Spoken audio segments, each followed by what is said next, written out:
حضرت ابو بکر صدیق. میں نے کہا یہ محبت کی جنگ ہوتی ہے نا. حضرت علی کے ایک بھائی تھے جناب عقیل.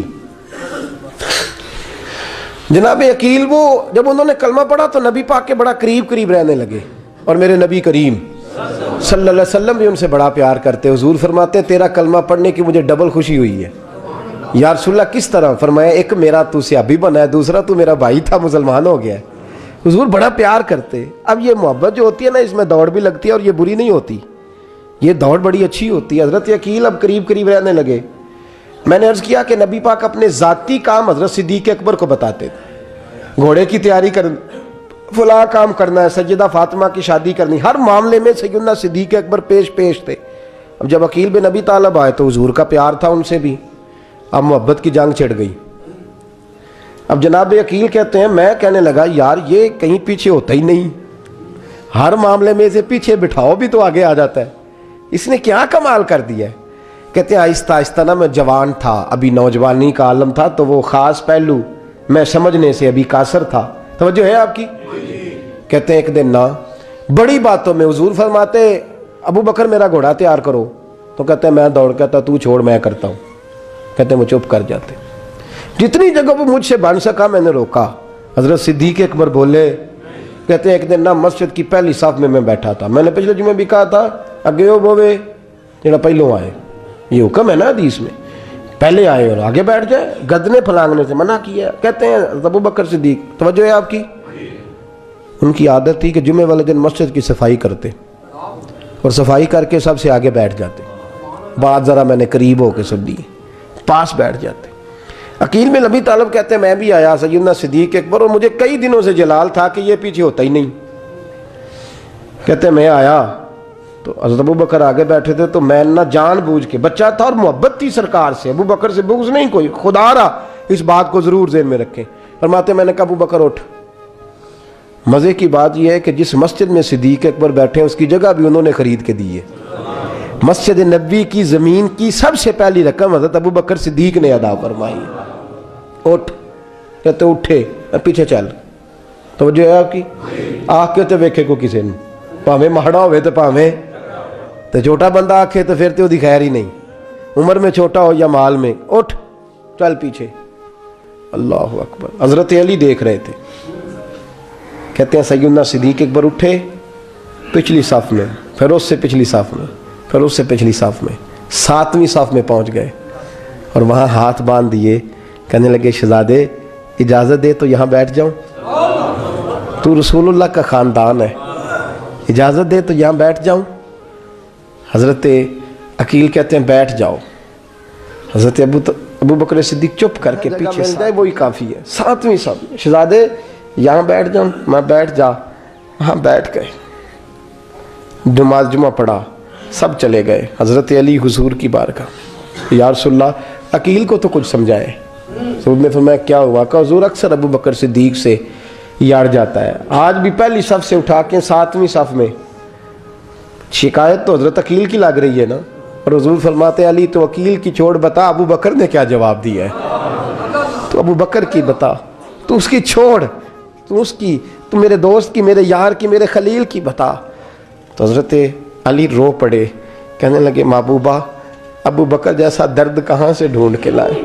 تو چپ کر کے 7ویں صف میں گیا اور اس نے کہا تو خون رسول ہے, تیری نسل پاک میں ہے بچہ بچہ نور, تو ہے نے نور تیرا سب گھران. چپ کر کے بیٹھ گئے. حضور نے فرمایا بلاؤ ابو بکر کو, عقیل کو بھی بلاؤ. دونوں آ گئے. حضور نے فرمایا ابو بکر جمعے میں کیا ہوا ہے؟ عرض کی حضور کچھ بھی نہیں. حضور نے فرمایا تجھے کسی نے صف سے اٹھایا؟ کہا نہیں یا رسول اللہ نہیں. آپ کو کس نے بتایا؟ حضور کیا؟ فرمایا نہیں میں نے سنا ہے کہ تجھے عقیل نے. کہا حضور وہ شہزادے آئے تھے, انہوں نے یار اتنا جذبہ دنیا کہاں سے ڈھونڈ کے لائے گی. بلے شاہ اوتھے ککھ نہیں بچدا جتھے عشق نے لایا ڈیرا. کہا حضور یار یہ لفظ تاریخ میں ڈھونڈو گے تو نہیں ملے گے. میرے ابو بکر صدیق کیا فرماتے ہیں؟ کہا حضور وہ نسل رسول کا شہزادہ ہے نا, اس نے ابو بکر کو 7ویں صف میں ابو بکر کا بیٹھنا پسند کیا تو ابو بکر راضی ہے. حضور اس نے یہاں بیٹھنا پسند کیا, تیری نسل پاک میں بچہ بچہ نور, تو ہے نے نور تیرا. اور کہا حضور وہ خاندان ہے, میں خادم ہوں, فرق تو ہے نا. تو وہ خاندان ہے، میں خادم ہوں۔ میرے رسول کریم صلی اللہ علیہ وسلم نے بلایا جناب عقیل کو، ڈانٹا نہیں، محبت فرمائی۔ سرکار نے فرمایا عقیل بیٹے بیٹھ جا، میں تجھے سمجھاؤں۔ پھر حضور نے بات چھیڑی، فرمایا تجھے پتہ ہے میرا ابو بکر کون ہے؟ عرض کی حضور میں، فرمایا نہیں سن، مکے میں سارا مکہ میرا دشمن تھا، یہ میری تنائیوں کا دوست تھا۔ فرمایا لوگ تلواریں لے کے آتے تھے مجھے مارنے، اور اس کی تلوار اٹھتی تھی، کہتا تھا پہلے میں مروں گا پھر کوئی مصطفیٰ تک جائے۔ تجھے پتہ ہے یہ کون ہے؟ حضرت ابو بکر صدیق ہاتھ باندھے، حضور میں نوکر ہوں یا رسول اللہ، میں نے کوئی شکایت ہی نہیں کی۔ فرمایا عقیل یار ادھر بیٹھ بیٹے، میں تجھے بتاؤں۔ کہا لوگ مجھے شیب ابی طالب میں قید کر آئے تھے، میری بیٹیاں پتے کھا کے گزارا کرتی تھی، یہ ابو بکر تھا پورے مکے میں جو ظلم سہ سہ کے میرے تک غلہ اور اناج لے کے آتا تھا۔ فرمایا عقیل ادھر آ، میں تجھے بتاؤں، تیرا خاندان تیرا قبیلہ سوائے مولا علی شیر خدا کے، فرمایا وہ سب لوگ میرے ساتھ پیار کرتے تھے، ہمارے اوپر انہوں نے مکے کی زمین تنگ کر دی۔ فرمایا میں مکے سے نکلا تھا، ابو بکر کی بیٹی غار ثور میں کھانا پکا کے لاتی تھی، اس کا بچہ بکریوں کا دودھ لے کے آتا تھا۔ فرمایا یہ جان پہ کھیل کے میری نگرانی کرتا تھا۔ فرمایا تجھے پتہ ہے جس جگہ تو بیٹھا ہوا ہے نا، یہ مسجد کی زمین بھی ابو بکر صدیق نے خرید کے دی۔ حضرت سیدنا عقیل یا رسول اللہ غلطی، حضرت ابو بکر کہتے ہیں حضور واللہ و رسول و منو، میرے اوپر اللہ رسول کے احسان ہے۔ آخری لفظ میرے حبیب نے کہے، حضور نے فرمایا عقیل میرے پاس جس کے بھی پیسے آتے ہیں میں بیگانے سمجھ کے خرچ کرتا ہوں، میں کہتا ہوں فلانے کے ہیں، وہ پوچھے گا کہاں لگے، لیکن ابو بکر کے پیسے آتے ہیں تو میں اپنے سمجھ کے خرچ کرتا ہوں۔ اور میرے رسول کریم صلی اللہ علیہ وسلم نے فرمایا میرے ساتھ جس نے نیکی کی میں نے بدلہ چکا دیا ہے، ابو بکر کا میں نے بدلہ دیا ہی نہیں۔ قیامت کے دن جب سب جنت میں جانے لگیں گے تو میں اس کا بازو تھام کے اللہ کی بارگاہ میں لے جاؤں اور میں کہوں گا یا اللہ میرے مولا، کلمہ پڑھنے سے لے کر غار تک، غار سے بدر تک، بدر سے احد، حنین، خندق، تبوک اور مزار تک، یا اللہ اس کی بڑی نیکیاں ہیں، اسے تو ہی بدلا عطا فرما۔ میرے دوستو یہ رنگ حضرت سیدنا صدیق اکبر، بس وہ اقبال نے کہا کہ صدیق کے لیے ہے خدا کا رسول اور اس سے آگے پیچھے کچھ نہیں۔ یہ جو ماننے کا انداز ہے نا، یہ دیکھیے نا، حضرت ابو بکر صدیق، بڑی دفعہ آپ نے بات سنی ہے لیکن اس بات کی لذت بڑی شاندار ہے۔ حضرت عمر نے طبیب بلایا ہے ابو بکر کو دکھانے کے لیے ملک شام، پہلے مانتے نہیں تھے، مولا علی کی سفارش ڈالی، پھر دونوں لے کے آئے، سیدنا علی المرتضیٰ بیٹھے ہیں، حضرت عمر بیٹھے ہیں، کہتے ہیں طبیب کو چیک کرو، ملک شام کا بڑا ڈاکٹر ہے۔ چیک کر لیا تو ڈاکٹر کہنے لگا کوئی مرض نہیں، کوئی تکلیف نہیں، کمزوری بڑی ہے، کمزوری بڑی ہے، ان سے پوچھے انہیں کیا مرض ہے۔ تو حضرت عمر کہنے لگے یار بول کیا مسئلہ ہے تجھے، کیوں اتنا کمزور، اتنا بیمار رہتا ہے، کیا پرابلم ہے، کیا مسئلہ ہے؟ تو حضرت ابو بکر صدیق نے آنکھیں کھولی اور کہنے لگے عمر تو قسم اٹھا کے بتا، تجھے پتا نہیں مجھے کیا مسئلہ ہے؟ تو اٹھا نا قسم، جنہ دے دل بر جانی وچھڑن، کون روے پھر تھوڑا، سب روگاں دائی روگ محمد جس کا نام وچھوڑا۔ تجھے نہیں پتا تو بول، اگر خبر ہے تو پوچھتا کیوں ہے؟ میرے دوستو کمال دیکھو، مدینے میں آج بھی مصطفیٰ کو سلام کرو تو ساتھ ہی صدیق اکبر لیٹے ہوئے، ساتھ ہی لیٹے ہوئے مدینے میں۔ ابو بکر صدیق روز رات کو جا کے اس کے گھر کا کام کاج کر کے آتے۔ کام بتاؤں کیا تھا اس کا؟ جاگ رہے ہیں آپ لوگ؟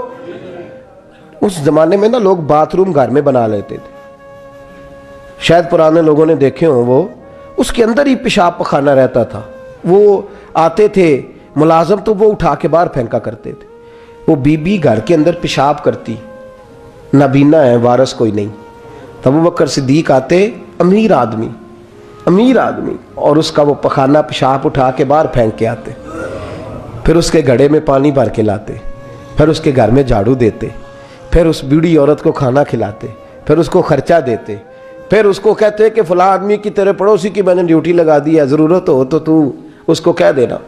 بڑے زمانہ خدمت کی۔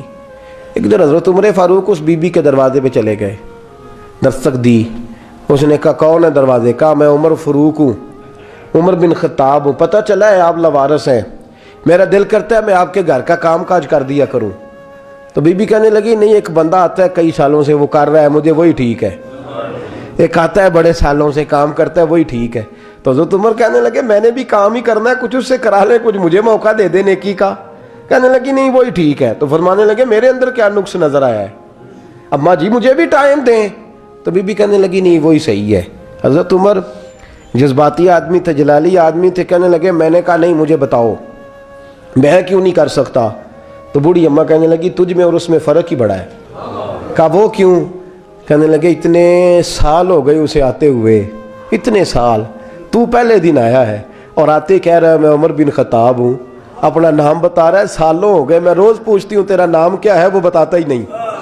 وہ کہتا ہے اماں میں کام صحیح کرتا ہوں تو نام کو چھوڑو، نام بتا کے کیا کرنا ہے۔ فرمایا یہ تھوڑا فرق ہے، اس نے اتنے سالوں میں نام نہیں بتایا اور تو پہلے دن ہی آگے کہہ رہا عمر بن خطاب ہوں، تو ابا جی کا بھی نام بتا رہا ہے، میں نے نہیں کام کرانا، مجھے وہی صحیح ہے۔ نام نہیں بتاتا، نوکری پوری کر جاتا ہے۔ حضرت سیدنا عمر فاروق فرماتے ہیں میں تہجد کے وقت جھاڑیوں میں چھپ کے بیٹھ گیا، کہتے ہیں مسجد نبی سے وہ شخص نکلا، چہرے پہ نقاب، پیروں سے ننگا، اور میں نے اس شخص کو خرامہ خرامہ اس بوڑھی عورت کے گھر کے قریب جاتے دیکھا، تو پیچھے سے جا کے میں نے کہا او مسافر چہرہ تو دکھا۔ تو کہتے ہیں چہرہ اٹھایا تو ابو بکر صدیق تھے، صدیق اکبر تھے۔ حضرت عمر فاروق فرماتے ہیں میں نے کہا تو جوتی کو اتار کے آتا ہے؟ تو کہنے لگے جوتی سے جب چلتا ہوں تو پیروں میں آواز پیدا ہوتی ہے، جوتے کی وجہ سے، پڑوسیوں کو تکلیف دینے کا مقصد تو کوئی نہیں نا۔ اور فرمایا جب جوتوں سے آواز پیدا ہوگی تو گلی محلے والے پوچھیں گے ابو بکر کدھر جا رہا ہے، تو میں نیکی کسی کو بتانا نہیں چاہتا۔ تو فرمایا ابو بکر کب سے آ رہے ہو؟ فرمایا چھوڑ عمر، بس دعا کر رب میرا آنا قبول فرما لے، تو دعا کر سرکار کی بارگاہ میں حاضری صحیح لگ جائے، چھوڑ میں کب سے آ رہا ہوں، کس وقت سے آ رہا ہوں، اس مسئلے کو چھوڑ، تو یہ دیکھ پانی پر نسویلیاں رنگا رنگ کڑے پرے اس دا جانیے جس دا توڑ چڑھے۔ یہ بات آپ نے درجنوں بار سنی ہے، لیکن اس پر غور تو کرو میرے دوستو کہ حضرت عمر فاروق فرماتے ہیں جن دنوں تبوک کے لیے میرے نبی نے اعلان فرمایا میرے حالات اچھے تھے، ابو بکر کے اچھے نہیں تھے، مالی حالات کمزور تھے، کچھ مسائل تھے، میرے اچھے تھے۔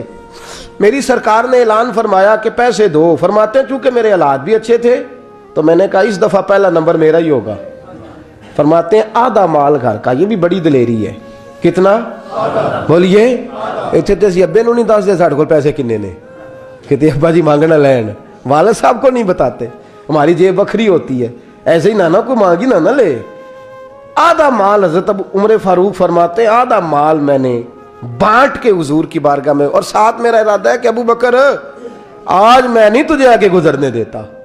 فرماتے ہیں مال پیش کیا، تھوڑی دیر گزری تو ابو بکر بھی آ گئے، اور منظر کیا ہے؟ کہتے ہیں انہوں نے قمیض پہنی ہوئی ہے بوریے کی، سر پہ ٹوپی کوئی نہیں، پیروں میں جوتا کوئی نہیں، سر میں ٹوپی کوئی نہیں، پیروں میں جوتا کوئی نہیں۔ کہتے ہیں ابو بکر صدیق آئے، سب کا مال آیا، مصطفیٰ کی بھی اتنی توجہ نہیں تھی، پر جب ابو بکر آئے تو میں نے مصطفیٰ کریم کے انداز بھی بدلے ہوئے دیکھے، اس شخص کے آنے پر بدلے ہوئے دیکھے۔ فرماتے ہیں میرے رسول پاک کے سامنے ہر چیز ابو بکر نے قدموں میں ڈھیر کر دی، اور ڈھیر کر کے نا چیزیں رکھ کے تو فٹافٹ پچھلی سائیڈ پہ، کسی کو پتہ نہ چل جائے، پچھلی سائیڈ پہ حضور کے۔ تو حضور نے فرمایا ابو بکر سامنے آنا، گھر کیا چھوڑ کے آیا ہے؟ فرمایا ہر چیز، پیچھے بیٹھ گئے۔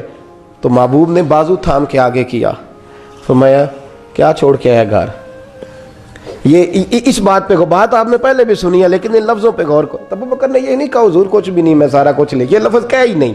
اللہ کرے ہمیں اس عقیدے کو سمجھیں، اس نظریے کو۔ یہ ترمذی اور مشکات دونوں میں یہ لفظ موجود ہے۔ یہ نہیں کہا حضور کچھ بھی نہیں سارا کچھ لے آیا ہوں، یہ نہیں فرمایا۔ حضور نے فرمایا ابو بکر کیا چھوڑ کے آئے ہو گھر؟ توجہ ہے آپ کی؟ لفظ دیکھیں، کہا ما ابقیت اللہ و رسولہ، یا رسول اللہ گھر میں خدا کو بھی چھوڑ آیا ہوں، محمد مصطفیٰ کو بھی چھوڑ آیا ہوں۔ یہ لفظ ہے سیاستہ کے۔ اقبال کہتے ہیں پروانے کو شمع بلبل کو پھول، بس اس بس کو سمجھنا، پروانے کو شمع بلبل کو پھول، بس صدیق کے لیے ہے خدا کا رسول اور بس۔